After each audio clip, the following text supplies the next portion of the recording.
Bueno, me gustaría comenzar mi discurso disculpándome por dos cuestiones. La primera es que debido a un largo tiempo en el campo, en un territorio sin siquiera acceso a una señal telefónica, no tuve mucho tiempo para organizar mi discurso y diapositivas. Y la segunda razón es por mi español, que no es muy bueno, así que a veces voy a hablar en portuñol, así que pido disculpas por adelantado. Bueno, hoy voy a presentar brevemente un debate sobre toxicología que un grupo de investigadoras brasileñas ha estado haciendo desde hace 10 años. Es un enfoque teórico, epistemológico y metodológico que busca contextualizar la toxicología como una ciencia y también como una herramienta para la regulación de sustancias peligrosas. Estas reflexiones se pasan en un artículo científico publicado en 2022 en una revista brasileña y fue traducida al español por APAN, Universidad de Guadalajara, Centro de Investigación en Alimentación y Desarrollo por la Universidad Autónoma de Nayarit. Y muchas gracias por su interés y atención. Voy a compartir mi diapositiva. Vamos a empezar. Este es el artículo que yo he hablado. Aquí están las autoras, el nombre de las autoras y las versiones en portugués y español están disponibles en internet. Y también yo he compartido con Fernanda, creo que Fernanda ha compartido con ustedes también. Bueno, este debate debe comenzar con algunas preguntas. ¿Por qué toxicología crítica? ¿Para qué toxicología crítica? ¿Y para quién toxicología crítica? La toxicología es una ciencia secular, pero consolidada en algunos pilares tratados como verdades absolutas, pero que necesita resignificarse ante la complejidad de los problemas socioambientales que representan la exposición a sustancias peligrosas como los plaguicidas, los agrotóxicos. Me atrevo a decir que la agroecología no ha avanzado tanto como se debería por las bases supuestamente técnicas y científicas que ofrece la toxicología hegemónica para los tomadores de decisión. La toxicología convencional le da una atmósfera de cientificidad al uso de venenos en la agricultura, al mismo tiempo que sustenta una de las industrias más rentables del mundo. Actualmente, las grandes transnacionales han encontrado un mercado altamente rentable en los países de economía periférica que venden y utilizan plaguicidas que muchas veces están prohibidos en sus países de origen. Y están prohibidos en sus países de origen por daños considerados inaceptables para la salud y el medio ambiente y los ecosistemas, pero estos daños son aceptables cuando se trata de poblaciones de menor valor, por supuesto, desde una perspectiva muy eurocéntrica. Uh, necesitamos empezar con un análisis de coyuntura que es necesario porque no se puede hablar de ciencia sin hablar de política, como ha lembrado Fernanda. La supuesta neutralidad que defiende la ciencia positivista no existe y solo sirve a los intereses de las grandes empresas. Toda ciencia tiene un lado. Queda por ver si la ciencia que defendemos está del lado de la población o los que lucran con su uso político, el uso político de la ciencia. Bueno, al igual que ocurre en otros países de Latinoamérica, en Brasil, la toxicología hegemónica ha sido utilizada por la industria de plaguicidas y quienes se benefician de ella para mantener en el mercado plaguicidas de alta peligrosidad. Más grave aún, toda la legislación que regula estas sustancias en el país ha sido desmantelada con base en esta ciencia hegemónica, bajo la justificación de armonizar con parámetros adoptados internacionalmente y en procesos de evaluación de riesgos basados en la definición de riesgo aceptable. Todo eso se debe al avance de un gobierno ultra neoliberal. Ustedes piensan que han acompañado qué pasó en Brasil en los últimos años. Y un gobierno que reduce paulatinamente el tamaño del Estado, que posibilita la inherencia del sector regulado en los órganos encargados del registro y control de los plaguicidas y que flexibiliza regulaciones que son más protectoras para la salud y el medio ambiente. para cumplir con los requisitos impuestos por el capital internacional, que impiden el registro y uso de plaguicidas asociados a enfermedades graves y potencialmente irreversibles en sus territorios, generalmente países con una economía central, y transfieren riesgos a países de economía periférica como Brasil y otros países de Latinoamérica. En otras palabras, la toxicología hegemónica es funcional al capital, y la ciencia hegemónica que está a servicio de ese modelo de desarrollo económico que es depredador, que promueve el genocidio, el ecocidio, el epistemicidio, y tiene como sus principales objetivos los pueblos y comunidades tradicionales de estos daños, claro. Esta lógica de la toxicología hegemónica ha sido adoptada en la estructuración de las políticas públicas y la toma de decisiones por parte de los gobiernos, especialmente en los países del sur global. Cuando se trata de agronegocio y uso de plaguicidas, las prácticas de soberanía y seguridad alimentaria, los conocimientos tradicionales de agroecología, no pocas veces el tono adoptado depende de entender la existencia de límites seguros de exposición a venenos, a los plaguicidas, así como la supuesta falta de cientificidad y medidas basadas en prácticas ancestrales. La comprensión de la política del Estado liberal adoptada por estos gobiernos de países del sur global como el gobierno brasileño y su influencia y capacidad para determinar la adopción de medidas que apoyen el uso continuado de plaguicidas supuestamente basadas en conocimientos académicos. Esto caracteriza claramente un uso político de la ciencia. Y este uso está a favor de los intereses del capital financiero y a pesar de los impactos sobre la salud y el medio ambiente. Esto puede entenderse desde la perspectiva del biopoder tematizado en las reflexiones de Foucault, por ejemplo.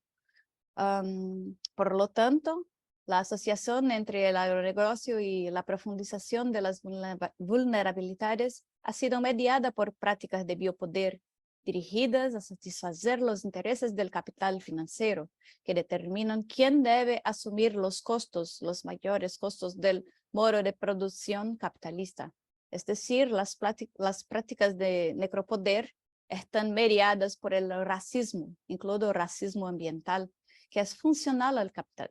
Por esto, una toxicología más crítica quita los argumentos pseudocientíficos de las manos del mercado, que se apoya en ellos para justificar los cambios normativos que amenazan los territorios, en particular las poblaciones en situación de más vulnerabilidad, como los niños, ancianos, las mujeres, mujeres embarazadas, pueblos indígenas y otros pueblos y comunidades tradicionales, campesinos y otros más, que son los más afectados por esta lógica hegemónica que domina tanto el mercado como la ciencia. Entonces, es necesario comprender esta conjuntura inicial. Aquí solamente una diapositiva para ver la cantidad de cambios regulatorios y aprobación de nuevos registros de pesticidas en Brasil solo durante los 2 primeros años del gobierno Bolsonaro. Varios de estos cambios fueron apoyados por argumentos técnicos y científicos, pero la ciencia, con una ciencia acrítica y una ciencia normal.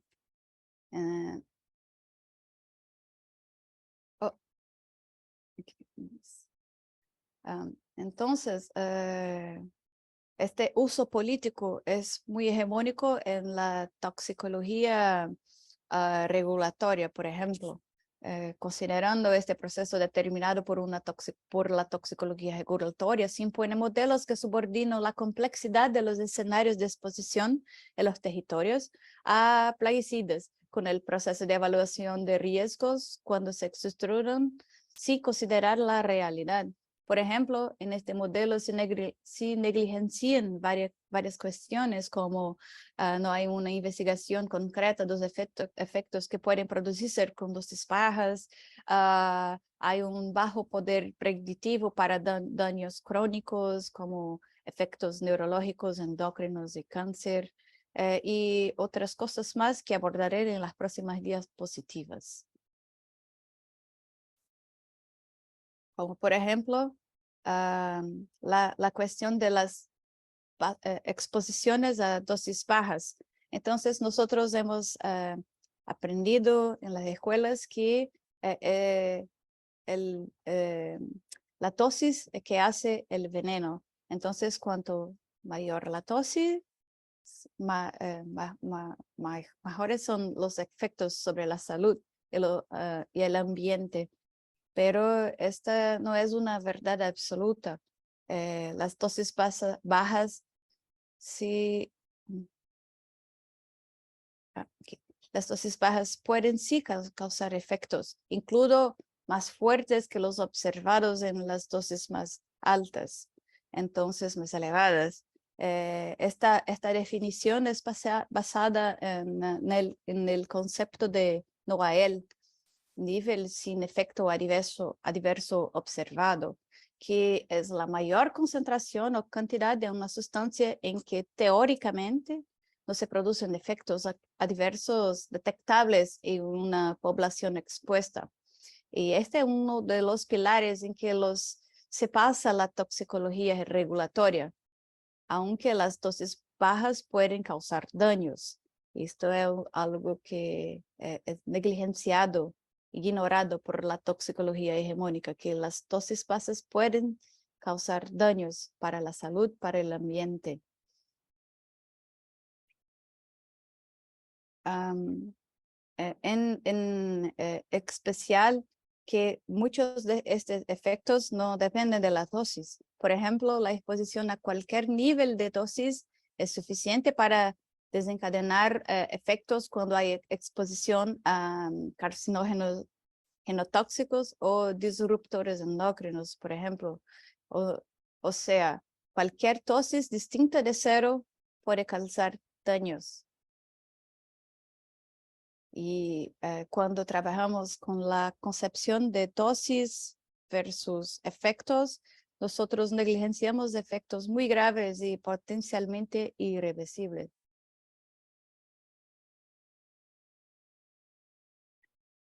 Esta toxicología hegemónica que pauta los tomadores de decisiones, los gobiernos, es muy centrada en una lógica que no representa la complejidad de los problemas socioambientales.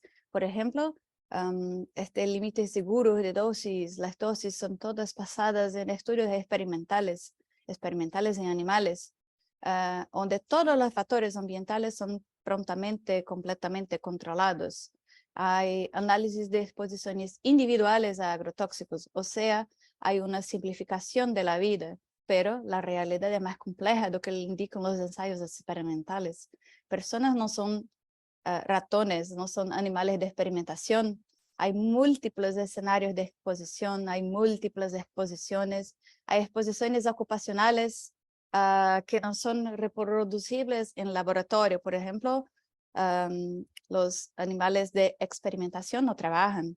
No hay cómo reproducir las condiciones de trabajo en estudios experimentales. Y también existen grupos de población más vulnerables. No hay cómo reproducir esta mezcla tan distinta en laboratorio. Entonces, estos estudios son muy limitados y son esos estudios que son considerados el padrón Gold.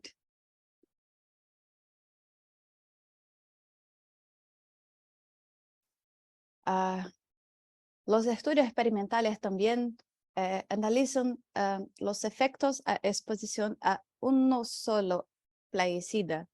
No hay análisis de mezclas de sustancias. Hay análisis solamente de una única vía de exposición, o sea, oral o inhalatoria o térmica, no el conjunto de todas estas vías y de las sustancias. La realidad es muy más compleja que eso. Existen efectos sinérgicos y aditivos, o sea, una sustancia puede potencializar el efecto tóxico de otra sustancia, aunque también tenemos efectos en bajas dosis.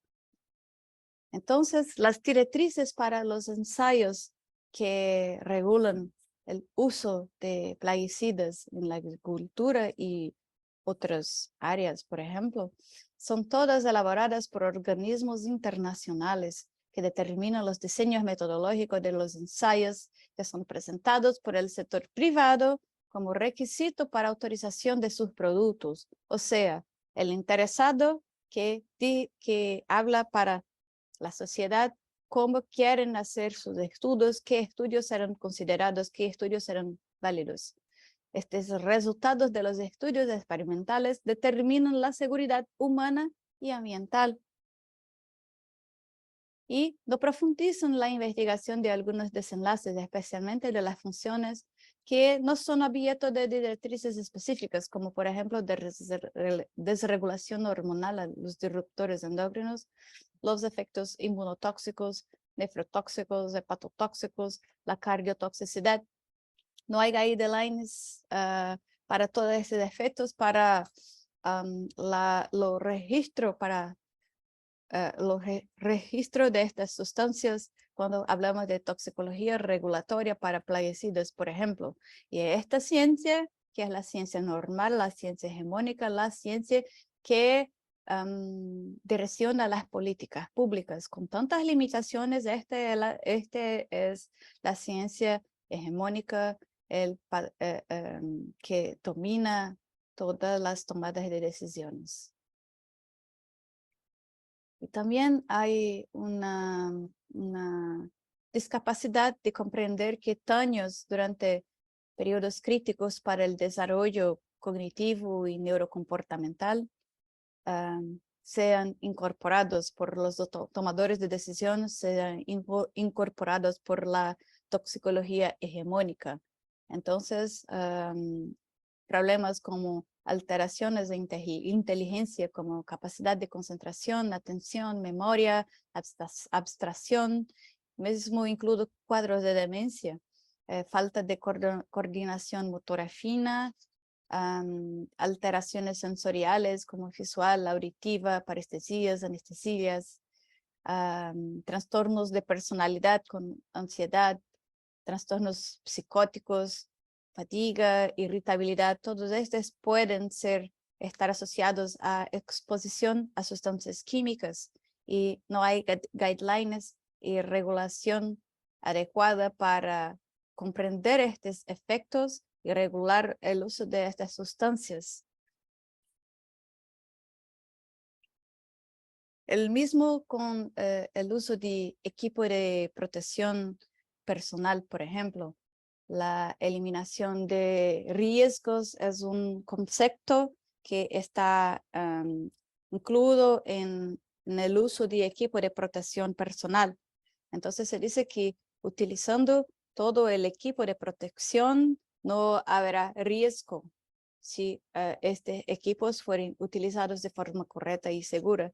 Pero ese es un discurso falacioso porque el equipo es solamente una herramienta para mitigación de riesgos. No hay uso seguro de agrotóxicos. El peligro es una característica, una propiedad intrínseca de los plaguicidas. No hay como, no existen plaguicidas no peligrosos. Todos ellos son peligrosos para la salud y para el ambiente.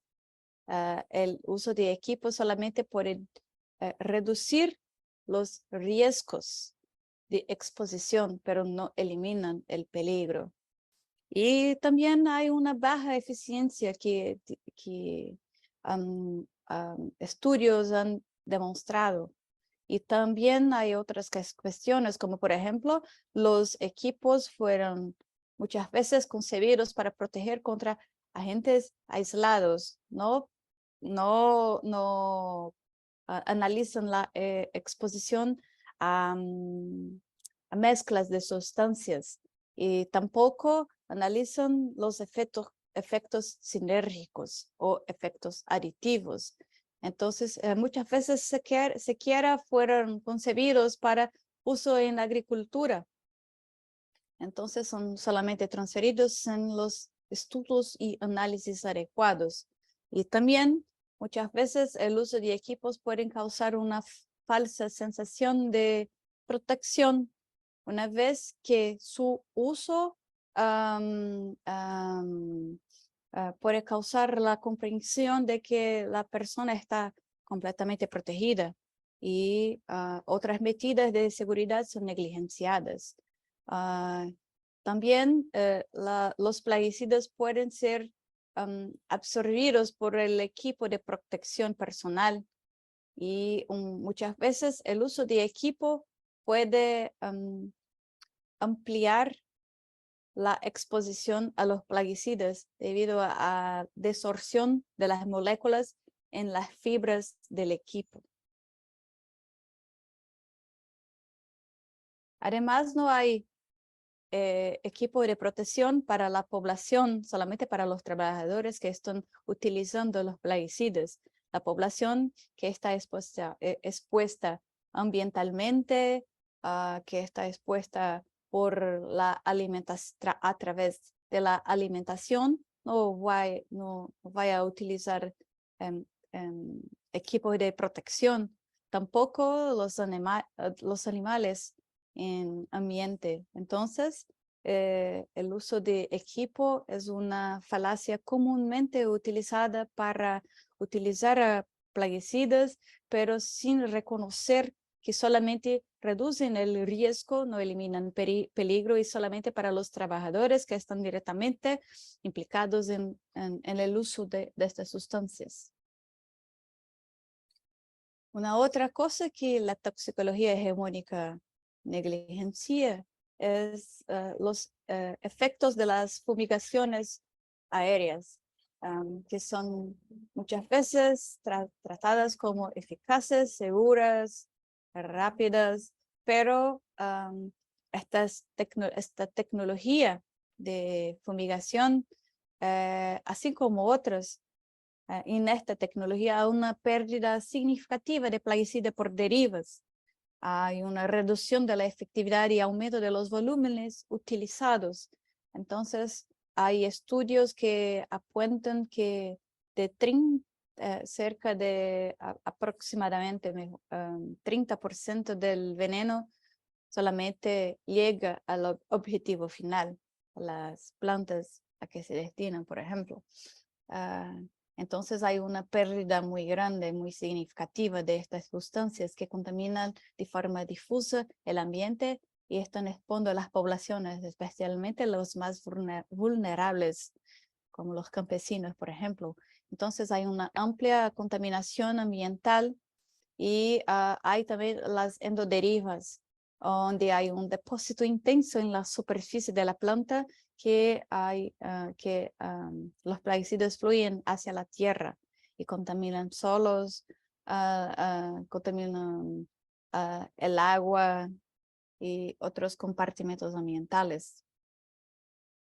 También no se puede controlar todos los factores que influencian la deriva. Entonces, incluso porque la adición de adyuvantes y otros coformulantes o mismo la mezcla de plaguicidas distintos cambia el comportamiento de la pulverización. Es necesario cambiar los aplicadores, por ejemplo, para cambiar el tamaño de las gotículas, o por ejemplo la turbulencia o la tasa de evaporación de las gotas o vientos. Todos estos factores pueden interferir y aumentar las derivas en las fumigaciones. Entonces no es una práctica segura, pero hay toda una ciencia que defiende que este es seguro y hay cálculo y hay matemática y hay toda una ciencia, una pseudociencia en estas en esta en la defensa de fumigaciones aéreas, por ejemplo, ¿no? Y mismo si todo está perfecto, hay la deriva técnica que ocurre naturalmente, mismo si todas las condiciones fueran completamente controladas. Entonces, el argumento de que la frecuencia de la pulverización aérea es baja no la exenta de los peligros intrínsecos a esta forma de aplicación de agrotóxicos como consecuencia de las propiedades físicas, químicas, toxicocinéticas, toxicodinámicas de estos compuestos. Son compuestos peligrosos por su propia naturaleza. Entonces, aquí solamente hablando un poco de algunas repercusiones prácticas del uso de la toxicología hegemónica y las estrategias de monitoreo y vigilancia. Entonces, aquí tenemos algunas reflexiones críticas sobre el uso, la presencia de plaguicidas en el agua, por ejemplo. Entonces, en Brasil nosotros tenemos una legislación, una normatización que trata de niveles de valores máximos permitidos de plaguicidas en agua, pero estos valores son tratados muchas veces como sinónimo de seguridad y este es falso, porque los valores máximos permitidos no están relacionados con seguridad, tampoco con la protección de las personas y del ambiente. Como yo he hablado, a efectos no relacionados con la dosis. Hay curvas no monotónicas, o sea, en que dosis muy pequeñas causan efectos más importantes, más graves que dosis mayores, muchas veces por una desensibilización de los receptores.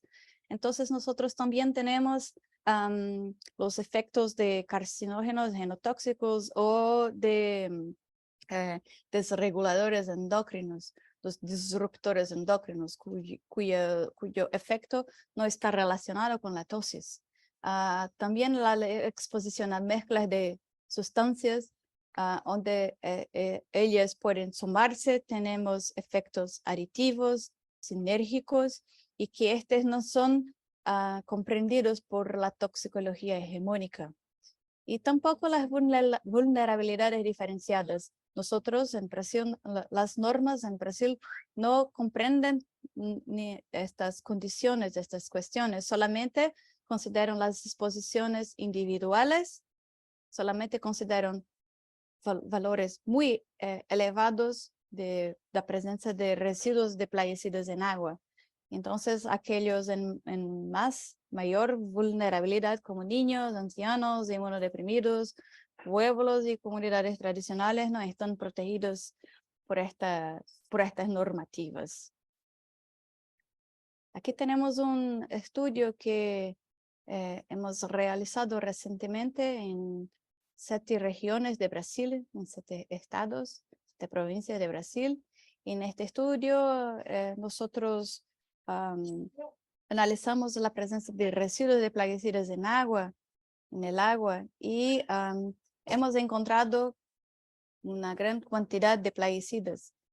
Por ejemplo, en una única muestra en Maranhão, en nordeste de Brasil, nosotros hemos encontrado 9 plaguicidas en una única muestra de agua.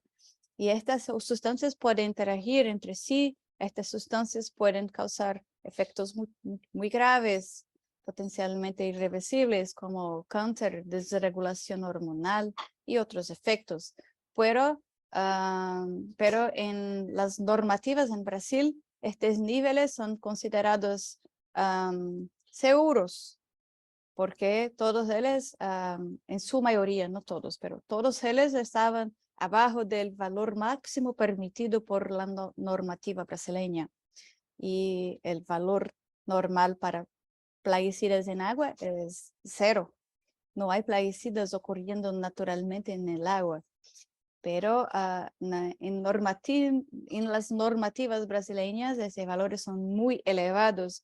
Si hacemos un comparativo con los valores en Unión Europea, los valores son muy, muy, muy superiores. ¿Qué esto quiere decir? ¿Que brasileños son más fuertes o pueden soportar una mayor carga de plaguicidas, de veneno en su alimento, en su agua? No, solamente que nuestras vidas parecen valer menos y que la toxicología es una ciencia muy funcional para decidir qué pueblos pueden soportar las mayores cargas de este modelo de desarrollo y qué pueblos pueden soportar las menores cargas. Solamente para demostrar que una media de 50% de las muestras habían al menos un residuo de plaguicida detectado. O sea, tenemos muchas mixturas de plaguicidas en estas muestras y las normativas brasileñas ignoran completamente esta cuestión, la sinergia, los efectos aditivos y el sumatorio de estos niveles. Aquí un otro ejemplo, una otra repercusión práctica de uso de una toxicología hegemónica en estrategias de monitoreo y de vigilancia, como la presencia de plaguicidas en alimentos. Entonces, en Brasil, nosotros tenemos un programa de monitoreo de plaguicidas en alimentos y, por ejemplo, en algunos alimentos la presencia de plaguicidas es casi en la totalidad de las muestras, como por ejemplo pimiento y otros más. Entonces, embora nosotros teníamos una contaminación amplia, hay un discurso, una posición del gobierno que los niveles son niveles pequeños, las cantidades son pequeñas y por lo tanto no habrán repercusiones negativas para las poblaciones expuestas. Nosotros estamos comiendo, estamos nos alimentando con veneno y estamos diciendo que está normal, que está bien. Y no está bien, pues los niveles normales de plaguicidas en alimentos son 0. Nosotros tenemos casi que la totalidad de algunos cultivos con la presencia de plaguicidas. Y solamente para lembrarnos que los plaguicidas no quedan solamente en los alimentos in natura, como las frutas, los vegetales. También pueden ser encontrados en derivados animales como la leche, huevos, la carne, y también en productos alimenticios procesados y ultraprocesados. Entonces, hay un comprometimiento de la soberanía y también de la seguridad alimentaria y nutricional por completo. Y las agencias gubernamentales apuntan que está normal, como había dicho, el riesgo para los consumidores derivado de la presencia de residuos de plaguicidas en los alimentos se estima para cada sustancia individualmente, sin considerar los efectos aditivos y las posibilidades de interacciones entre ellos, ya sea por efectos agudos o crónicos. Anfisa, la Agencia Nacional de Vigilancia Sanitaria, ha seguido esta lógica en sus evaluaciones de riesgo. Entonces es muy peligroso y nosotros estamos sujetos a quedarnos enfermos y morirnos incluso por este uso político de la ciencia. Aquí también solamente un otro ejemplo que la ciencia normal negligencia, que es la formación de metabolitos, de productos de degradación o contaminantes intencionales o no intencionales en los plaguicidas. Por ejemplo, este plaguicida muy utilizado en control de vectores en naciones de salud pública, Malatión, es biotransformado en un otro compuesto, malaoxón, que es muy más tóxico que el compuesto parental. Y otros agrotóxicos también pasan por lo mismo. las formas Oxon generalmente son muy más tóxicas y diversos agrotóxicos de este grupo químico son biotransformados para estas formas más tóxicas, muy veces como paratión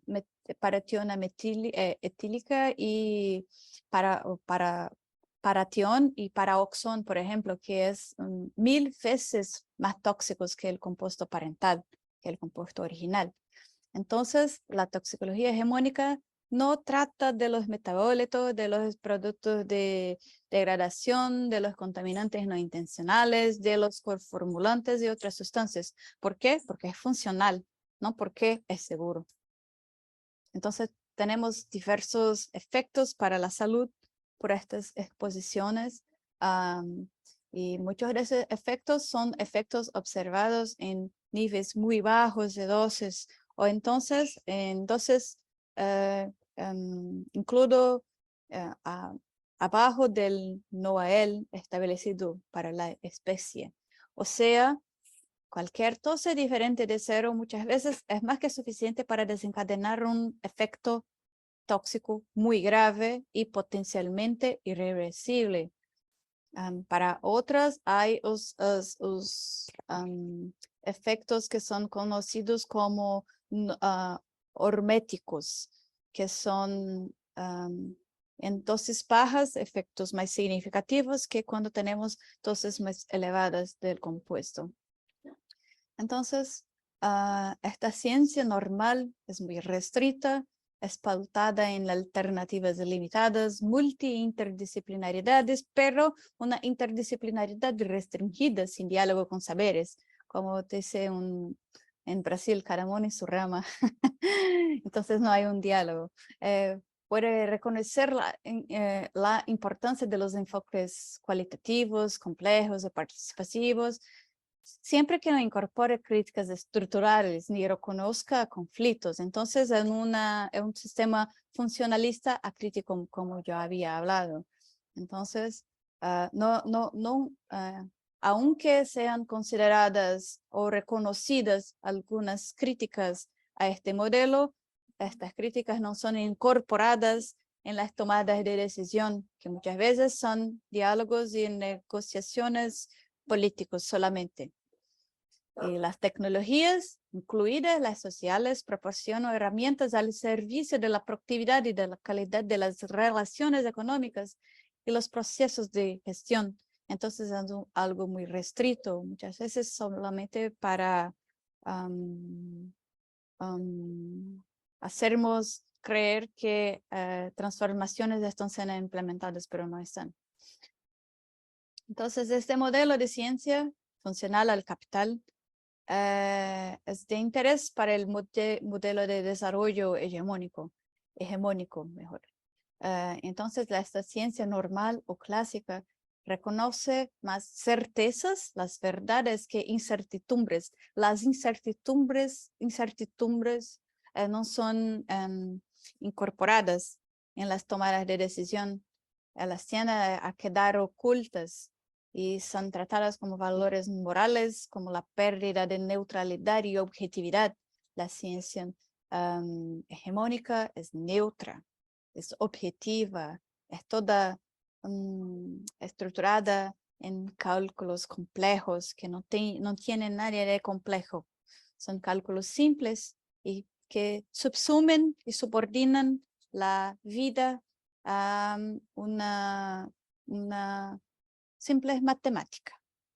Los científicos proporcionan evidencia a los tomadores de decisiones en este modelo. Son políticos, son gerentes, son poblaciones sin conocimiento.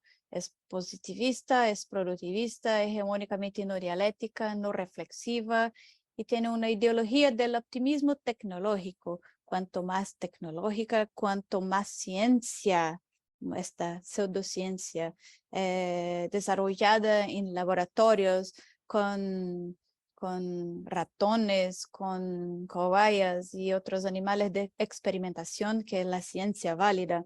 Las interferentes de la realidad son negligenciadas. Hay de facto una ingenuidad de los científicos especializados. Hay una despolitización que evitan conflictos, es una metodología muchas veces autoindulgente frente a cuestiones éticas y posibles conflictos de interés. Y es una ciencia industrializada por los intereses de las grandes corporaciones económicas que financian y controlan líneas de investigación que financian, controlan y también influencian las tomadas de decisión y determinan cuál ciencia es válida para la tomada de decisión. Pero nosotros tenemos una luz al final del túnel. La agroecología se desponta, y así como la soberanía y seguridad alimentaria. Nosotros tenemos que considerar la integralidad del problema en el contexto socioeconómico, político. No hay cómo no considerar el contexto cultural en que se produce la exposición. Si no considerarnos, estaremos reduciendo los riesgos que surgen y que guían las decisiones regulatorias. Nosotros también necesitamos tener una participación efectiva de la sociedad para garantizar procesos más equitativos con el fin de reducir el abuso político de la propia ciencia. Debemos considerar abordajes complejas y enfoques sistémicos que internalicen las cuestiones reales de los escenarios de exposición a los plaguicidas. Y también una necesidad de participación social, un Estado fuerte, asegurando mecanismos democráticos suficientes para promover la salud y proteger la vida de las poblaciones expuestas. También es necesario hacer una ruptura completa y una transición hacia una agricultura socialmente justa, económicamente viable, ambientalmente racional y sostenible. Y también que promueva la justicia socioambiental y cognitiva y el respeto a la ascendencia, a los conocimientos tradicionales y el mantenimiento y desarrollo de sistemas y prácticas agrícolas tradicionales y familiares, protegiendo el derecho